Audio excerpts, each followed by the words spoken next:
Is the sheep preaching hate? It says, I'm not going to let the wolf eat me anymore. If the wolf comes in here, next time he comes in here, I'll do whatever I have to do to keep him off my back. Is the sheep violent or is the wolf the violent one? He wasn't teaching hate, he was teaching common sense.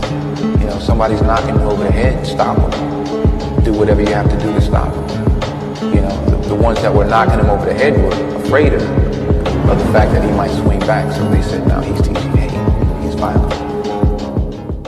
Struggled being here as I told him myself. So this is just an FYI. Shalom. Now, my thing is this, right? One thing that stood out to me just now the most, okay?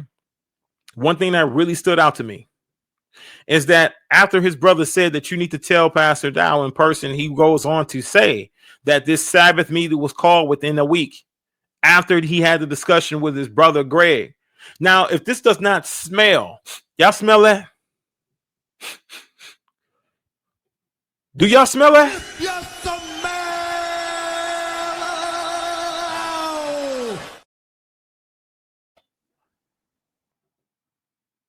It smells like betrayal. It smells like deceit. It smells like Greg reached out to Dowell, told Dowell of everything what was going on before his brother was able to get to him. And Dowell called the meeting because Dowell wasn't truly aware of Mitchell actually desiring to leave the ministry yet. He didn't know yet. You understand what I'm saying?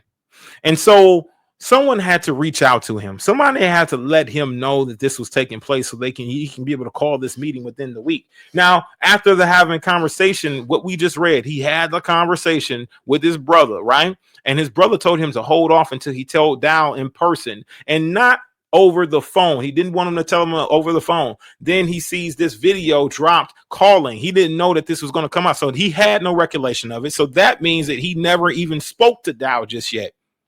How's your own brother sell you down the river and not allow you to handle things on your own terms? That's some brother, isn't it? A brother who will stab you in your back, who will do so, right, with a thought that maybe he'll be accelerated to a position of leadership to run a community.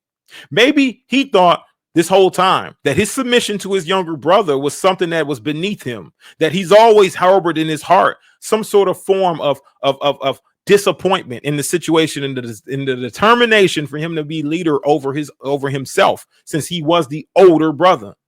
Now, Mitchell never knew anything in regards to this meeting.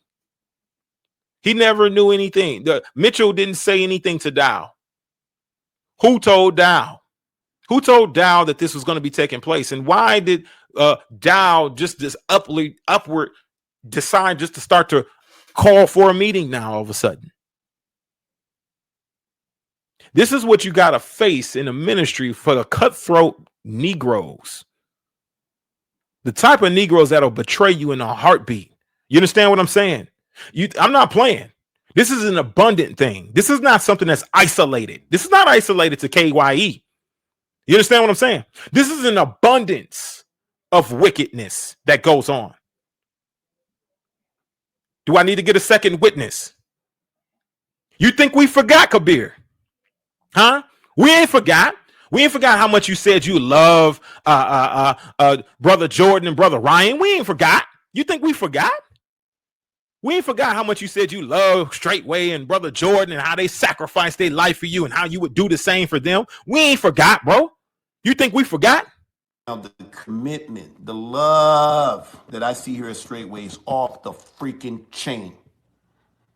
I got two brothers that was willing to fall on the sword for me. For me.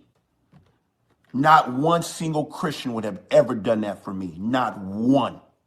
But my brothers was willing. I had to even stop one brother and say, just cooperate, because I can't stand you being in there. I want to get you out. And I was able to get information in there to let him do stand down. Stand down. I appreciate, but stand down. He was willing to be there for 3 or 4 days, whatever it took. And when I gave him the word, he stood down and gave them what they needed so he can get out. Those are my brothers.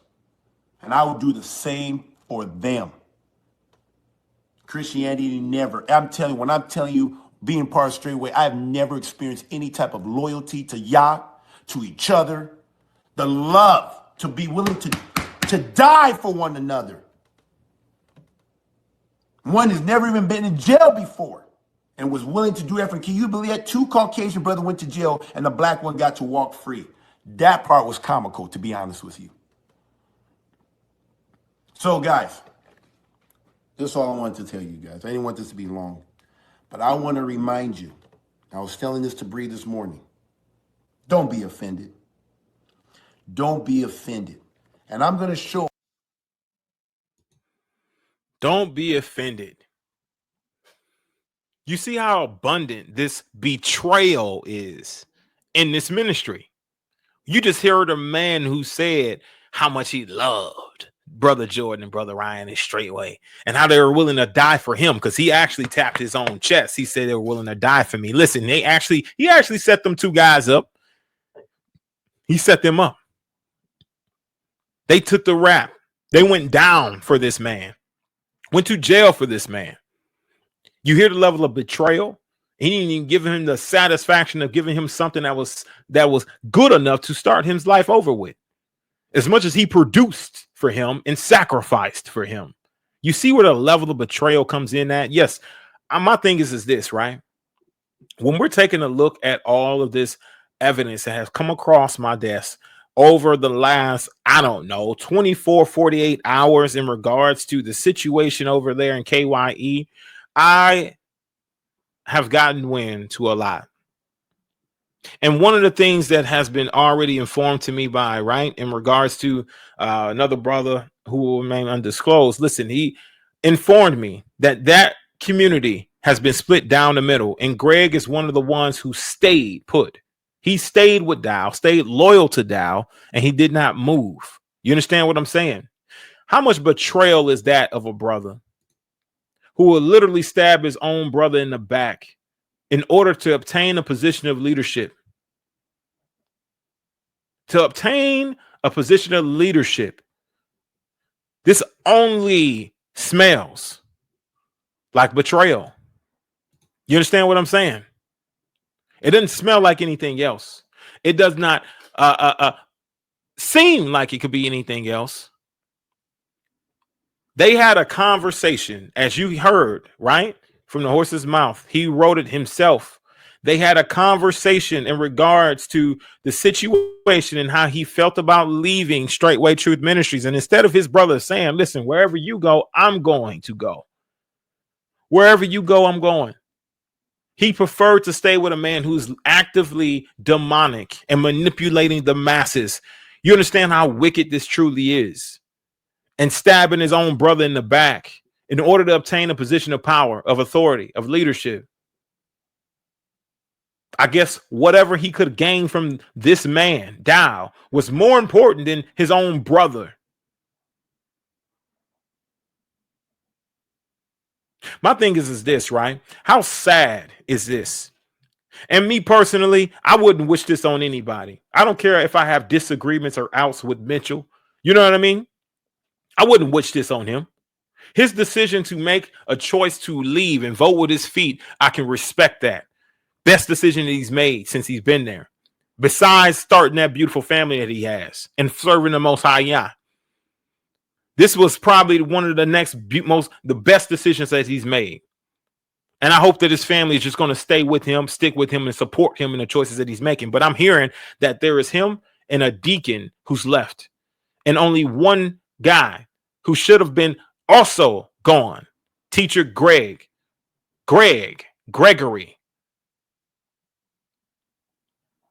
What a deceitful man. What a liar. What a manipulator. What an individual who wants that position, that seat, that throne to be able to run his own community. Sick of his younger brother in a position of authority over him. Having to submit to his younger brother in this ministry. You understand what I'm saying? I once thought that Greg was a better leader than Mitchell. I retract that. I retract that statement because this does not show great leadership.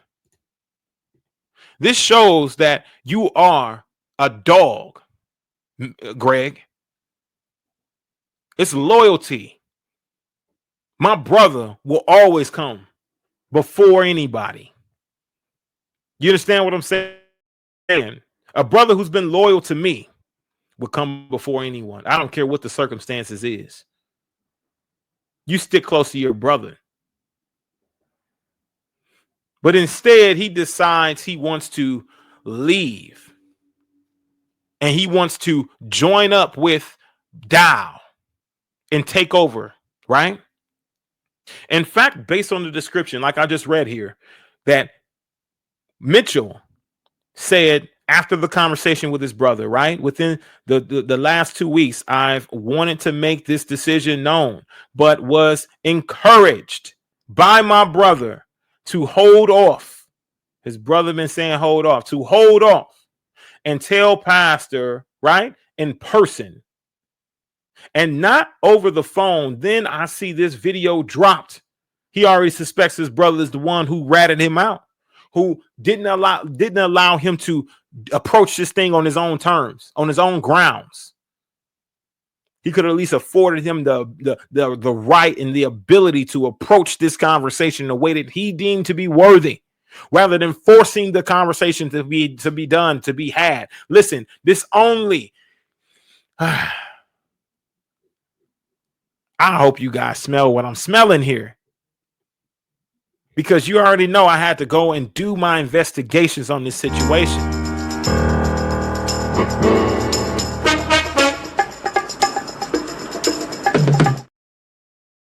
And my thing is this, is that the individuals who chose to stuck with Mitchell, I believe that I kind of could guess that they would. The ones who decided to stay with Mitchell and to leave Dowell's compound, the ministry was pretty much split straight down the ministry, or the KYE, Kentucky East, was completely split right down the middle for the most part. My thing is this, right? The ones who actually, the names that are on the list that actually stayed with Mitchell, I can kind of suspect that they would. There's a sense and level of loyalty to Mitchell that, that was not necessarily to Greg. And then other individuals who may have came up with Greg, right? There's a sense of loyalty to Greg, right? And then there's a sense of loyalty to Dowell, in which that sense of loyalty to Dowell left Mitchell and he was ready to go. And those individuals who were loyal to Mitchell is the ones who rocked out. I'm not surprised. Let me be honest. I'm not surprised. But what does surprise me is that Greg would betray his brother in the way that he did. I really just can't believe that. I can't believe that his own brother would stab him in the back and roll with this man. He's going to soon find out. You understand what I'm saying? The true character, even more so from this guy. Now, I want you from this guy, Dowell. Now, I want you guys to understand Dowell's tactics. I want you to understand his tactics, okay?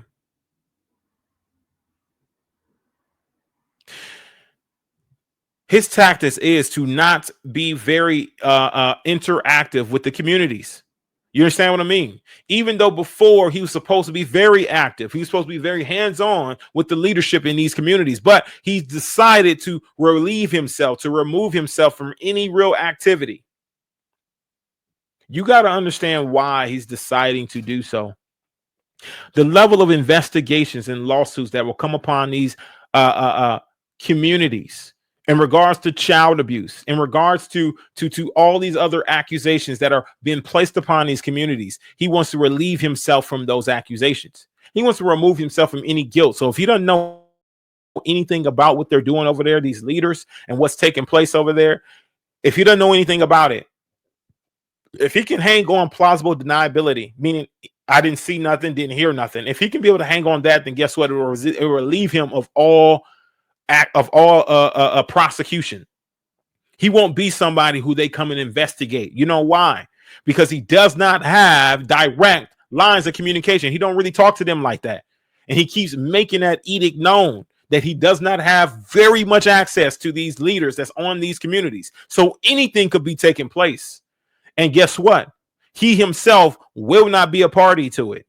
I have tangible proof and evidence that we'll be going over in a later live stream, right? I have tangible proof and evidence that these things take place in these homesteads, these communities, and they are abusive. Not only sexually abusive, but they're also abusive to the little ones. In which Dow is fully aware of this abuse, and he willingly turns a blind eye to it. He does not do anything to fix it, correct it, or change it. He doesn't report it. He doesn't do any of those things, even though he knows full well of what's taking place. He's fully informed as to what's happening and how these individuals are abusing not only these children, but also some of the women. He knows what's going on, and he chooses not to intervene. How dangerous is this? How dangerous is it truly? You understand what I'm saying? My thing is this, okay? Is that when we're taking a look at these things, we gotta know, that you're in great danger. You have people who betray you for positions of power, of leadership, of authority. For a woman, they'll do it. You understand me? They'll sell you down the river, no problem. If it means that they can protect their reputation or if they can gain more favoritism amongst men. And it's sad, really, that Mitchell himself would have to deal with a simple fact that his brother would not stand by his side in one of the most troubling times that he's in currently. That Greg would prefer to stab him in the back and take a position of authority, of leadership, rather than doing what? Rolling with his brother, voting with his feet on the side of righteousness. You understand what I'm saying? And understanding that me personally, right? And he's gonna make this excuse. The excuse he's going to make, y'all, listen, the excuse he's gonna make is maybe I can, through my chase conversation, coupled with fear, whatever, that my brother will return back to the ministry, back to the faith. He's still sold out. He still got the disease. He still got Down syndrome. He still got Down syndrome. If you guys have not been, he's still got Down syndrome. He's still fully infected with it. Wanting a position of authority, a position of power. That's all he's interested in. This had to have been one of the toughest decisions that you'd ever make as a brother, right? But I can tell you now, natural brothers, man, listen, that's for the birds. What's the word say? What's the word say? The book says that what? That a friend would stick closer than a brother. But you got Deacon. You got Deacon, what's his name? Deacon Josh Gorman, who actually made the decision to leave with Mitchell. The same man who started the community with Mitchell is the same man who's decided to leave with Mitchell. You understand what I'm saying? So you got now Mitchell, you got Deacon Josh Gorman, you got a lot of pillars within this ministry that has left, that has decided to vote with their feet on the side of righteousness, who have seen a lot of this wickedness. What makes you think that you yourself would experience anything different than these profound leaders? You got Ezekiel, Elder Ezekiel. You got Elder Becker, Deacon Bell. You got all these pillars who have voted with their feet and got the hell out of there. And he's steady boasting and saying, yeah, well, we still got people coming in. Yeah, fresh faces. I had somebody who stopped me at the airport. They stopped me at the airport and they said, Pastor Dowell, I'm not like these other guys on the internet. I support you.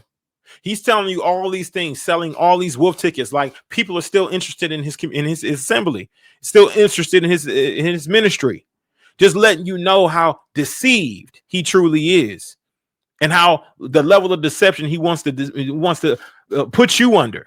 He wants you to believe that he's still doing well, that everything's still fine and dandy. He's under a great delusion himself. You know what? I'm trying to explain this to y'all as best as I possibly can, but it won't get through to you that this is all a facade, that no one's interested in his ministry. The level of people who are retreating from his ministry, he is not getting newcomers to come in to fill the void. They're leaving in great numbers, hearing the truth, waking up to the levels of slavery. Do you hear what I'm telling you?